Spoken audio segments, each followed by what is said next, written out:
세상에 떠도는 기묘한 괴담들. 첫 번째 이야기. 바다에서 처음 보는 물고기를 낚았다. 내 이야기는 아니지만 낚시 동료이고 존경하는 인생의 선배인 K씨에게 들은 이야기다. K씨는 젊어서 어업 관련 회사를 운영하고 있었는데 주업을 갔던 조인망 어선의 선장에게서 갑자기 연락이 있었다고 한다. 들어보니 선원인 Y씨가 죽었다. 기묘한 죽음이다라는 것이었다. K씨는 어찌된 영문인지를 물은 후 동료가 죽어서 혼란스러운 마음은 이해하지만 선장인 당신이 당황하면 안 돼. 침착하고 냉정해지라고 조언하고 가까운 항구에 가도록 지시한 뒤 자신도 그 항구로 갔다. 항구에 도착하니 그곳에는 평온하게 잠든 Y의 시체가 있고 배 위에서 일어난 죽음이기 때문에 경찰의 사정 청취 및 부검 등이 이뤄졌다. 그동안 K씨는 선장과 써니에게 무슨 일이 있었는지를 들었다. 써니는 배에 상주하여 선원과 선객들을 돌보는 의사이다. 선원과 동료들의 증언은 이러했다. Y가 죽기 전당에 낮에 한 번도 본 적 없는 물고기를 낚았다고 한다. 새까맣고 번들번들한 모습으로 참 예쁘고 큰 물고기였다. 이런 물고기는 본 적이 없었기 때문에 예쁜 외양에도 불구하고 선원들은 기분 나빠라고 대부분 생각했다. 하지만 Y가 먹어보자고 했고 그 검은 물고기를 자르려고 했다. 그런 Y에게 동료들은 기분 나쁘니까 그만둬 라고 말렸지만 Y는 조금도 듣지 않고 그 검은 물고기에 식칼을 갖다 댔다. 그때 그 물고기에서 이상한 소리, 목소리와 흡사한 소리가 들렸다고 한다. 그 소리에 확 기분이 더 나빠진 선원들 모두가 던져버려 라고 했지만 Y는 전혀 듣지 않았다. 그 검은 물고기의 살은 겉과 다르게 매우 하얀색이었고 선장의 말에 의하면 다듬어진 모습은 넙치와 같았다고 했다. 반토막이 난 검은 물고기의 살은 꽤나 맛있어 보였지만 묘한 비명 같은 것을 들은 탓으로 선원들 중 그 물고기를 맛본 사람은 Y뿐이었다고 한다. Y는 그 살을 입안 가득 넣고 맛있다 맛있어 라고 했지만 다른 선원들은 그 모습마저 불길함이 느껴져 아무도 손을 대지 않아 그 남은 살과 반토막 남은 검은 물고기는 바다에 던져졌다고 한다. 그 다음 날 아침 선원 한 명이 비명에 가까운 목소리로 외쳤다. 저길 좀 봐. 배 뒤쪽. 선장이 배의 스크루 부분을 보자 그 반토막 났던 검은 물고기가 따라오는 것이 보였다. 설마 스크루에 걸리기라도 한 걸까? 선장은 중얼거렸지만 반토막 난 검은 물고기는 자력으로 헤엄치고 있었다. 내장도 남김없이 걷어내고 몸이 반토막 난 물고기가 어떻게? 라는 생각이 들어 오싹한 순간 다른 쪽에서 또 다른 비명소리가 터져나왔다. 으아, Y가 죽었어. 선장은 서둘러서 Y가 자고 있던 선실로 향했다. 그곳에는 놀랍게도 잠든 모습 그대로 말라붙은 Y가 있었다. 미라처럼 바짝 말라붙은 채로 죽은 Y. 선이가 봤을 때 사인은 급격한 노쇠라고 했다. Y의 본 나이는 40대 후반이었지만 죽은 모습은 100살을 넘긴 노인 같았다. 사체 사진을 카메라로 찍고 선원들이 우왕좌왕하는 틈에 선장이 K씨에게 연락을 한 것이었다. 경찰이 선이에게 Y의 그 사진을 보여달라 하자 선이가 사진을 내밀었다.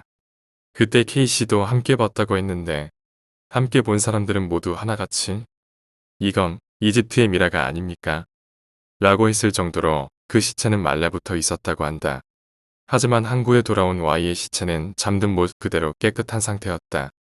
결국 사법적으로 부검을 했고 그 결과는 심부전으로 인한 호흡곤란으로 밝혀졌다. 그때 그 사진은 차마 Y의 부모님에게는 이 사진을 보여드릴 수 없다고 K씨에게 돌아왔다고 한다. 불길하기도 해서 기록을 남겨놓는 것도 좋지 않다고 판단한 K씨, 선장, 선이는 그 사진을 소각 처분했다고 했다. 나는 그 이야기를 들으면서도 반신반의하여 그런 일이 실제로 있는 거야? 라고 물었지만 K씨는 고개를 끄덕이며 대꾸했다. 진짜 있었던 이야기야. 사진도 그때 선장, 선에 경찰이 받고 증언할 수 있어. 라고 했다. 바다에는 인간의 힘으로는 어쩔 수 없는 무언가가 있는 모양이다. 두 번째 이야기. 어릴 때 보았던 물체. 때는 96년, 97년쯤으로 중학교 3학년 겨울로 기억합니다. 질풍노도의 시기를 심하게 겪고 있을 즈음 335 친구들과 모여 어두운 외진 곳에서 비트 정우성의 모습을 모방하여 멋지지도 않은 봄으로 담배를 쭉 빨며 온갖 가훈은 다 잡고 다니고 있었습니다.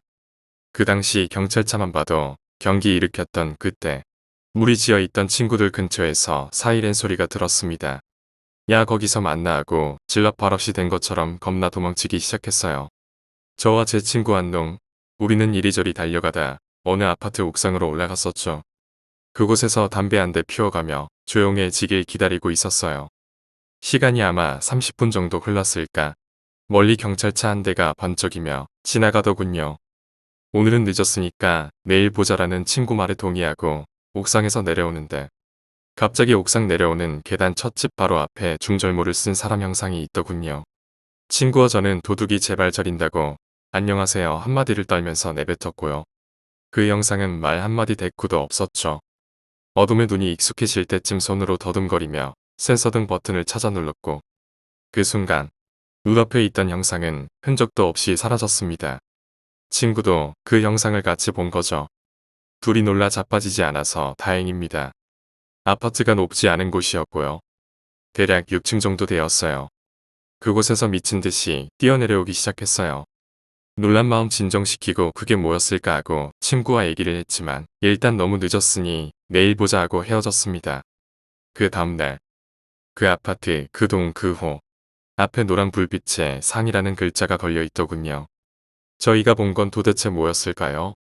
세 번째 이야기 귀신 소리. 얼마 전까지 하던 자취생활 청산하고 컴백홈한 예비사회인입니다. 기숙사 1년에 자취 3년, 그중 2년은 친구랑 지내고 1년은 혼자 지냈네요. 원래 가위 같은 거 잘 눌리는 체질은 아니고 정말 몸이 피곤할 때만 눌리는 쪽이라 가위가 귀신 때문에 눌리는 거다 이런 거 안 믿는데요. 딱 한 번 제가 가위 눌리며 귀신 소리를 들은 적이 있습니다. 그날은 하필 또 비가 오던 날인데 제가 12시엔 꼭 반드시 자는 습관이 있어서 그늘도 다른 날처럼 누워서 잘 준비를 했습니다. 옆에 제 친구는 엎드려서 핫식스를 들이키며 오늘은 득템하리라 하며 연락에 컴퓨터를 하고 있었고요.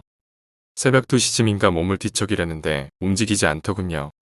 아 가위 눌렸구나라고 생각하고 천천히 풀자 하면서 손가락에 모든 힘을 집중시킬 때쯤 갑자기 여자 웃음소리가 들리는 겁니다.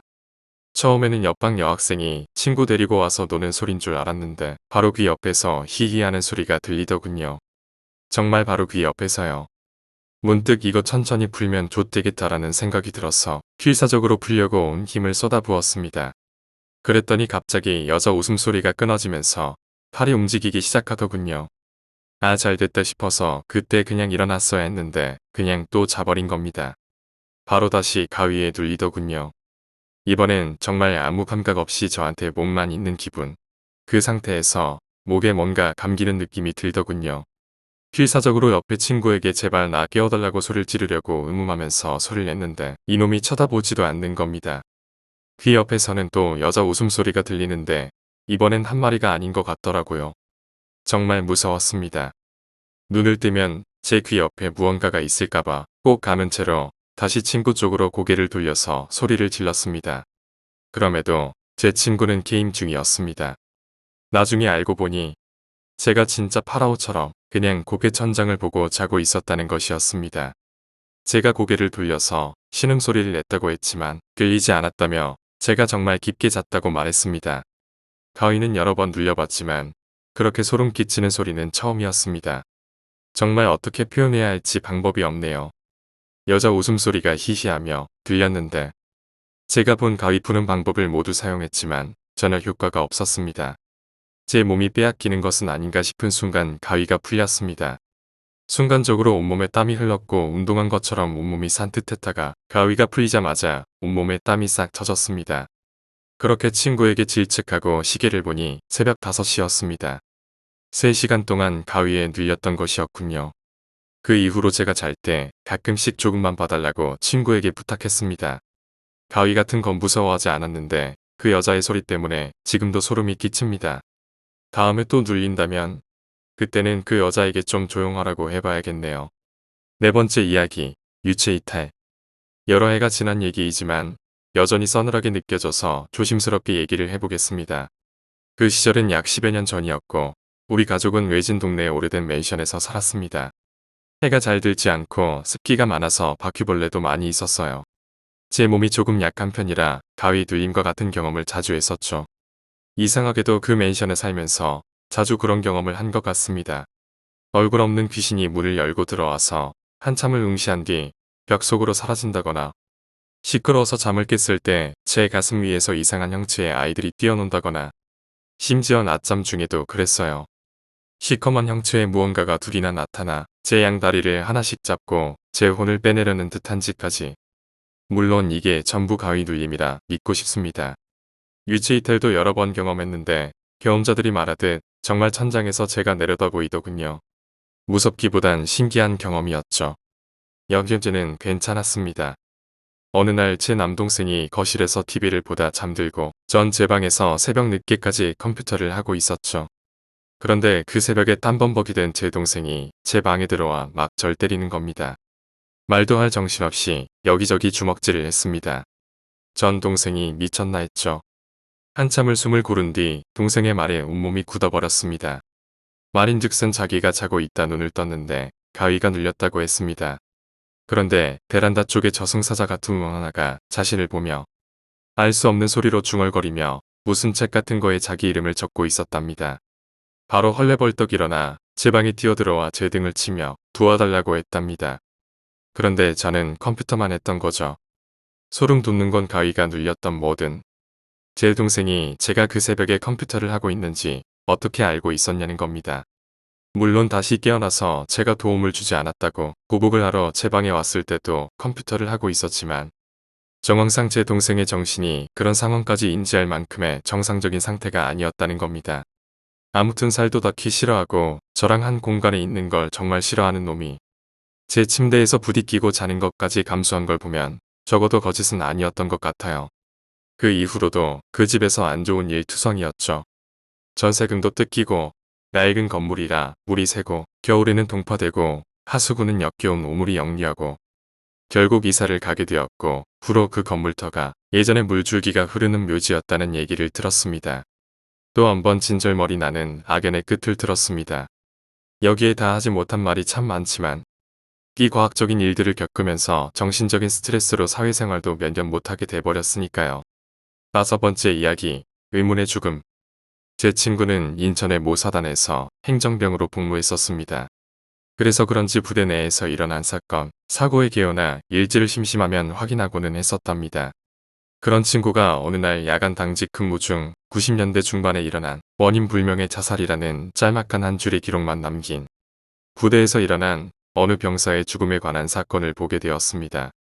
사실 군대라는 조직이 워낙 알 수 없는 죽음이 많고 내부적으로도 쉬쉬하거나 덮기에 급급한 사건이 많긴 하지만 일반적으로 사고사나 자살의 경우 일어난 원인과 사후 처리 과정이 어느 정도 기록되게 마련인데 이 사건은 다른 사건과 달리 기록이 거의 없어 친구의 호기심을 자극하기에 충분했다고 합니다.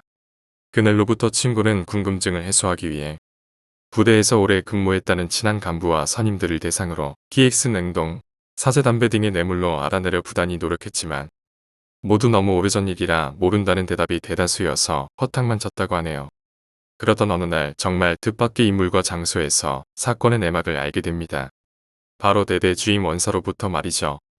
주임 원사가 친구 중대의 중대장과 친한 사이라 자주 친구 중대를 들락날락 걸리고 했는데 그늘도 어김없이 커피 한잔하며 중대장과 이런저런 이야기를 나누던 중 행정 업무를 처리하던 친구의 귀에 솔깃한 이야기가 흘러들어왔던 거죠. 바로 90년대 중반에 있었던 그 원인 불명의 자살자에 관한 내막 말입니다. 사건의 내막은 대충 이랬습니다. 90년대 중반 딱히 흠잡을 때나 문제가 없었던 전이 본지 몇 달이 조금 지난 이등병이 하나 있었답니다. 그 병사와는 5달 위에 유독 친한 선임이 하나 있었는데 둘은 군선, 부임 사이로 만났지만 서로의 고민, 고충을 털어놓기도 하며 아주 막역한 관계를 유지했다고 합니다. 그런 어느 날 갑자기 이등병은 부대 뒤편에 위치한 이종 창고에 몰래 숨어들어 목을 매 자살했고 부대는 발칵 뒤집혔습니다.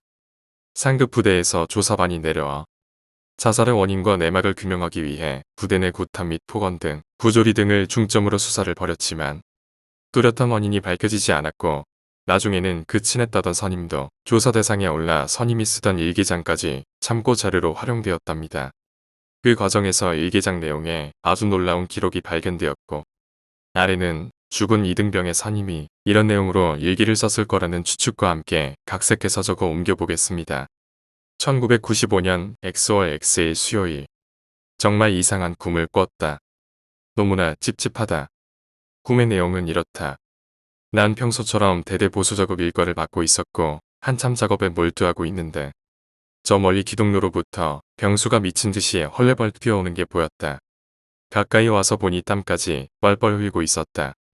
그러고는 다급한 목소리로 구민석 일병님 도와주십시오. 웬 검은색 옷을 입고 얼굴이 창백한 아주 무섭게 생긴 남자가 절 죽이겠다면서 쫓아오고 있습니다. 난 이게 도대체 무슨 말인가 하고 의아해하면서 일단 당황하지 말고 그럴 리 없다며 안심시킨 후 그래도 병수의 진정 기미가 보이지 않아 그럼 일단 내무실 안으로 들어가 숨으라고 했다. 병수는 내 말대로 내무실 안으로 숨어 들어갔고 나는 다시 작업을 시작했다. 그런데 정말이었다. 정말 저 멀리서 키가 아주 크고 검은 옷을 입은 도대체 이 세상에 저토록 무섭게 생긴 얼굴이 있을까? 믿길 정도로 창백한 남자가 뛰어오더니 주위를 두리번거리며 나를 붙잡고 병수의 행방을 묻는 것이었다. 난 일단 병수의 행방을 고지곳대로 알려줬다간 정말 병수 말대로 죽임을 당할지도 모른다는 생각에 순간적으로 연병장을 가로질러 산 쪽으로 도망갔다는 거짓말로 둘러댔다. 그 남자는 고개를 한번 끄덕이더니 내가 알려준 방향으로 눈 깜짝할 사이에 사라졌다. 놀란 가슴을 다시 진정시킨 뒤 별일 없을 거라고 생각하고 하던 일을 하는데 이번에는 저 멀리서 웬 하얀 옷에 정말 평온한 미소와 표정을 머금은 한눈에 보기에도 선해 보이는 사람이 걸어오는 게 보였다. 남자는 나에게 다가와서 혹시나 앞에서 쫓기던 두 남자를 보지 못했느냐며 물었고 자신은 쫓기던 남자를 도와주러 온 사람이니 반드시 남자의 행방을 알려줘야 한다며 나에게 간곡한 부탁을 했다. 난 왠지 그가 좋은 사람 같아 보였고 어쩌면 그 무섭게 생긴 남자로부터 병수를 보호해 줄 수도 있단 생각에 무엇보다 그 수려한 말솜씨에 지금까지 있었던 자초지종을 모두 이야기했고 무슨 일인지는 모르겠지만 아끼는 후임이니 병수를 잘 보호해달라고 부탁까지 했다. 남자는 평온한 미소를 띤 채 걱정 말라며 고개를 한번 끄덕였고 병수가 숨어있던 내무실 쪽으로 발걸음을 옮겼다. 그리고 천천히 걸어가던 그가 갑자기 서서히 뒤를 돌아보더니 자신의 얼굴 쪽에 손을 갖다 대는 것이었다. 손에서 굵은 힘줄이 튀어나오더니 마치 가면을 벗듯 그 평온하고 선한 인상의 얼굴을 가죽 찢어버리듯 쭉 찢었고 그 안에서는 아까 병수를 쫓던 무섭게 생긴 그 남자의 얼굴이 드러나더니 씩 하고 웃고 있었다. 그러고는 잠에서 깼다. 베개가 온통 땀에 흠뻑 젖을 만큼 식은 땀까지 흘리고 있었다. 도대체 뭘까? 꿈이라고 하기에 너무나 생생한 이 꿈은 도대체 뭘까? 너무 찝찝하다.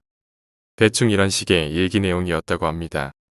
추후에도 죽은 이등병의 가족관계, 친구, 연인 문제부대 내 부조리 등을 더 꼼꼼하게 조사했지만 이렇다 할 원인이 규명되지 않았다네요. 심지어 죽던 당시 유서나 메모조차 남기지 않았답니다. 또한 그 꿈을 꿨던 선임은 아끼던 후임이 그것도 하필 자신이 그런 기괴한 꿈을 꾼 바로 다음 날 자살하면서 갖지 않아도 될 죄책감에 정신과 치료까지 받았답니다. 아무튼 이 사건은 오랜 기간 이런 식으로 이어져 오다 결국 흐지부지 되어 버렸고 세월이 흐른 최근까지 이렇게 남겨진 미제 사건이라고 하네요. 도대체 그 선임은 왜 그런 꿈을 꾼 것이며 후임은 아무런 이유도 없이 갑자기 왜 그런 죽음을 선택한 것일까요? 6번째 이야기, 수상한 그림자. 제가 병장으로 분대장 잡고 있었을 때 이야기입니다. 그 무렵이 늦여름쯤이었죠. 확실히 기억하는 게 그 사람이 발견된 곳 주변에서 고추꼭지와 고추씨가 많이 있었거든요. 당시 저는 일명 단계로 문산에서 근무했었습니다. 훈련은 연간 계획표에 따라 실행이 되는데 그 주가 소대 훈련 기간이었습니다. 매일 오전 10시에 나가서 밤 2시에 부대 복귀하는 족같을 때였죠. 월요일 화요일에는 중대 작전 지역인 곳에서 소대 공방 훈련을 했었고 수요일 목요일엔 부대에서 잡다한 교육을 받았던 걸로 기억합니다. 부대 뒤쪽 영점 사격장과 훈련장 옆에서 경계 훈련을 하던 때였습니다. 시각은 12시가량이었습니다. 경계에서 주변 시야 아시죠? 눈알막 굴리면 어두운 곳에서도 주변 사물이 뚜렷이 잘 보이는 거요. GOF 들어가기 전이라 한참 그런 거 배우고 있었을 때였습니다. 한참 교육을 받고 소대장이 말을 꺼냈습니다. 이분대 저기 영점 사격장 옆 작은 동산부터 영점 사격장까지 몰래 들키지 말고 이동해봐. 1, 3분대는 이 자리서 오나 안 보나 잘 봐보고 그리고는 2분대는 영점 사격장 옆 동산까지 이동했습니다. 3분 후 2분 대장이 소대장에게 워키토키를 날렸습니다. 소대장님 출발하겠습니다. 그때는 월광도 없었고 라이트를 안 켜면 아무것도 안 보일 때였습니다. 저는 누나를 뒤룩뒤룩 굴리면서 지켜보다 안 보이길래 야 오나 안 오나 잘 봐라 말하면서 앉아 쉬고 있었죠. 약 1~2분이 지났나? 우리 분대원 한 명이 뭘 발견했는지 분대장님 저기 뭐가 움직입니다. 하고 손가락으로 0점 사격장을 가리켰습니다. 분대원 7명이 한 곳을 응시하는데 저를 포함해서 모든 분대원이 움직이는 그림자를 보았습니다. 움직임을 발견하고는 소대장에게 보고를 하려던 찰나 갑자기 아저씨, 아저씨 하면서 2분대원 한 명이 엄청 크게 소리를 지르는 거였습니다. 그러고 나서 2분대장이 소대장에게 거친 숨을 내쉬면서 무전을 날렸습니다. 소대장님, 시체 발견했습니다. 2분대 애들이 정신이 없는지 2분대원 있는 곳이 라이트 불도 다 켜고 소리도 질렀습니다. 다들 놀라서 시체 발견한 곳에 가보니 50대 중년분 같더라고요. 목을 매달았다가 나무 줄기가 끊어졌는지 땅에 엎어져 있고 그 자리에는 고추 꼭지와 고추씨가 잔뜩 버려져 있었습니다. 고추 썩는 냄새를 맡으며 직접 죽은 사람을 보니 섬뜩하더라고요. 그런데 그때 우리 3분대가 본 그림자는 뭐였을까요? 후에 2분대원들한테 0점 사격장까지 오지 않았냐고 물어보니 라이트도 안 켜고 움직이느라 처음 자리에서 5m도 안 움직였다고 합니다. 도저히 안 보여서 분대장이 라이트를 손으로 가리고 야간 빛으로 보면서 가는데 사람 형체가 보였다고 합니다. 놀라서 엄청 크게 아저씨, 아저씨 이렇게 불렀다고 합니다. 다음날 애들한테 이 이야기를 해주는데 애들 다 겁먹고 표정이 굳더군요. 근데 같이 보던 1분대는 못 보고 왜 우리 3분대만 그림자의 움직임을 알아챘을까요? 7번째 이야기. 죽은 군인. 당시 전 2등병이었는데 축구를 좋아하고 잘해서 기분이 좋았습니다. 오전에 사용했던 삽자루와 고갱이를 창고에 반납해야 되는 상황이 되었고 제 고참 병장에게 임무가 주어졌습니다. 병장 역시 축구를 좋아하는 편이라 짜증이 났지만 빨리 갖다 주고 축구에 참여하기로 했습니다. 부대에선 혼자 움직이는 것이 금지되어 있기에 이병인 저와 함께 가게 되었고 후딱 반납한 후에 축구를 할 생각에 들뜬 둘은 발걸음을 재촉했습니다.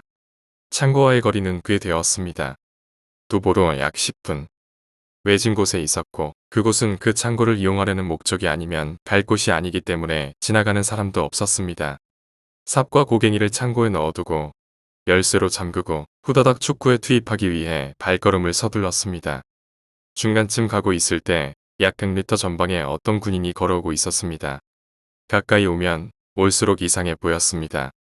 계급은 일병이었는데 복장이 굉장히 불량했습니다. 느긋한 팔자걸음처럼 터벅터벅 걷고 있었고 여름이었는데 상의는 밖으로 빼서 입고 팔은 거둥둥 마는 둥 했고 전투화는 대충 신어서 전투화 끈을 묶지 않았고 고무링도 제대로 하지 않아서 전투복 바지가 분화를 거의 덮어놓은 상태였습니다.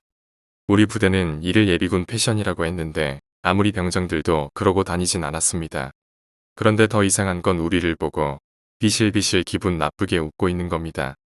우리 부대는 다른 대대라도 상급자를 보면 경례를 하는 부대인데 가까이 다가와서 뻔히 얼굴을 마주 보는데도 경례를 하지 않았습니다. 화가 난 고참 병장은 경례마저 하지 않자 불러세웠고 그 군인은 우리 앞에 멈춰 섰습니다. 너 이 새끼 뭐야? 이게 빠져가지고 복장은 이게 뭐야? 말을 해라 미친 새끼야. 라고 고참이 말했지만 그래도 그 군인은 약간의 표정 변화만 있을 뿐 당당하게 서 있었습니다. 화가 난 고참은 너 미쳤지? 라고 말하며 따귀를 때렸습니다. 머리를 잡고 앞뒤로 흔들었습니다. 군복에 새겨져 있는 이름과 소속, 부대를 보고 3대대 김대영 너 이따가 봐 내가 너 찾아간다 넌 뒤졌어. 라고 말하며 그러고 따귀를 2대 정도 더 때리고 우리는 축구를 하러 연병장으로 갔습니다. 축구 끝나고 저녁 먹고 고참은 3대대로 그 새끼 끼 혼 좀 낸다고 나갔습니다. 30분 후에 돌아온 고참은 저에게 너 아까 그 새끼 있지? 얘 3대대에 그런 애 없다더라. 너도 같이 봤잖아. 얘 분명 3대대 아니었냐? 라고 물었습니다. 네 맞습니다. 분명히 3대대가 맞습니다. 라고 제가 대답했습니다. 못 참은 화가 많이 났지만 찾을 길도 없고 신경 쓰지 말자는 식으로 그 일은 흐지부지 일단락이 되었습니다. 시간은 많이 흘러 제가 제대를 하게 되는 시점이 되었습니다. 일반인이 군인이 되면 신분증을 부대에 보관해 놓도록 되어 있습니다. 제대를 하게 되면 신분증은 다시 되돌려줍니다. 제대 하루 전날 신분증을 돌려받기 위해 인사과에 방문을 하게 되었고 인사장교가 바쁘다며 신분증 보관함을 툭 던져놓고 직접 찾아보라고 했습니다. 저는 제 신분증을 찾으면서 부대원들 신분증 사진을 보며 혼자 낄낄 웃고 있었습니다. 이내 제 신분증을 금방 찾았지만 또 다른 신분증을 보고 놀랐습니다. 신분증의 주인은 바로 김대영이었습니다. 저보다 3살인가 많았고 사진도 그때 따귀를 때렸던 그 얼굴과 동일했습니다. 저는 인사장교에게 이 신분증은 뭐냐고 내밀자 인사장교는 아, 그거 3, 4년 전인가 이 부대에서 자살한 사람이야. 그거 아무도 신경 안 쓰고 있었네.